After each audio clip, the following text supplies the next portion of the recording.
Magandang gabi po sa ating lahat. Ang aking babasahin sa ating daily devotion ay makikita sa unang Kronika, Kapitulo 20, versikulo 1. Nang palang pumupunta mga hari sa digmaan para magpaglaban, hindi sumama si David at nagpaiwan siya sa Jerusalem.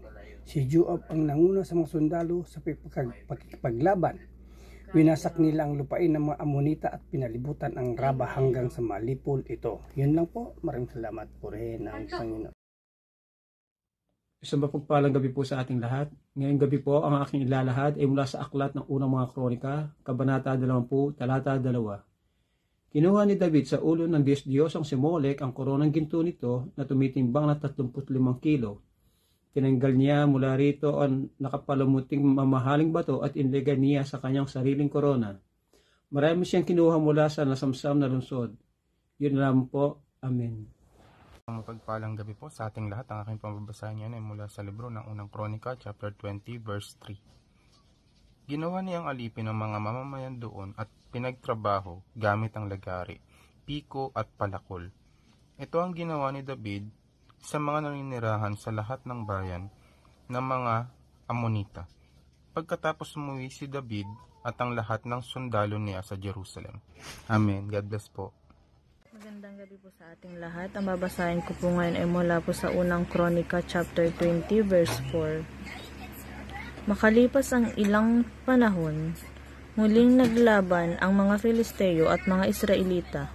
Nangyari ito sa Gezer. Sa labanang ito, pinatay ni Sibekay na taga-Husa si Sipai na isa sa mga angkan ng Rafa at natalo ang mga Filisteo.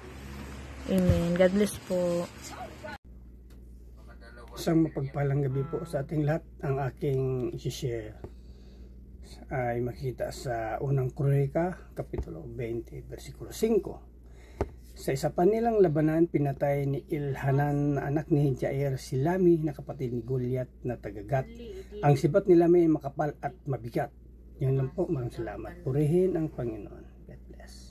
Yan. Hello po. Blessed evening. Ang aking Bible verse for today is from 1 Chronicles chapter 20 verse 6. Sa isa pang labanan na naganap sa Gat, may isa pang higante roon na may 24 na daliri, tiga-6 sa paat kamay. Ang mabuting balita ng ating Panginoon.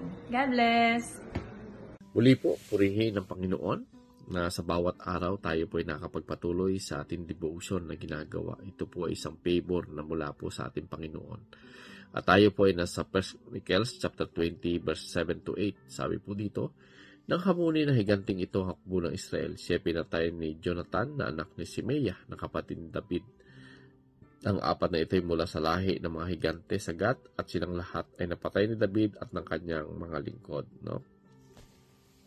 So dito makikita po natin na kahit mga higante, no, yung mga nakakalaban nila David, makikita po natin na talagang hindi nagtagumpay ang mga ito sapagkat yung tagumpay na natatamo nila David ay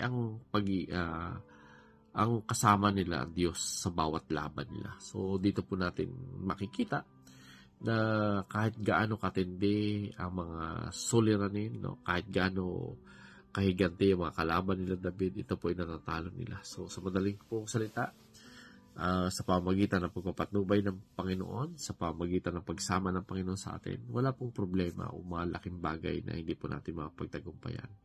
Wala pong mga mahiganting mga bagay na hindi natin matatalo as long as nakasama natin ang Diyos. No? Kaya lagi po nating tatandaan ano man ang sitwasyon at kalagayan ng ating buhay. Pagkasama po natin ang Diyos, ang lahat po ay mapagtatagumpayan natin. So purihin po muli ang Panginoon and God bless everyone.